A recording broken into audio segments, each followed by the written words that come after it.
Start by plugging in the EV adapter.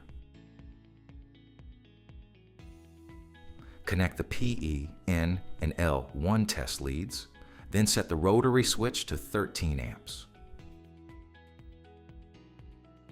Next, find a solid ground point for the RLO continuity check.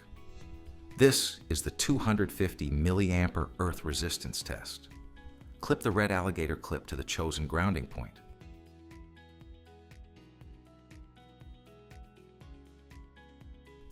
You'll see a clear pass indicator when continuity is good.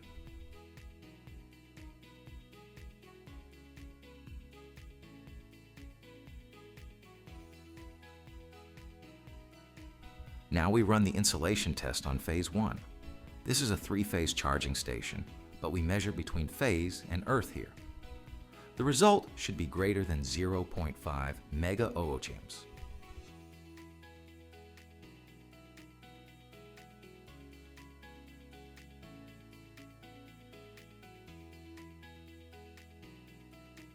Activate the car charging station.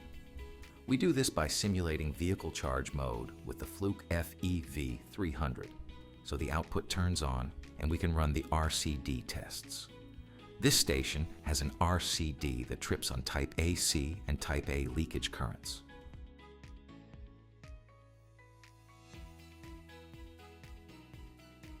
I'll show how fast you can switch between types and what other types are in the list.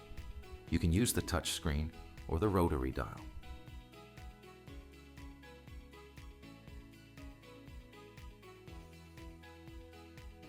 When the output is active, the red LEDs on the Fluke FEV300 light up. We're ready to start the test.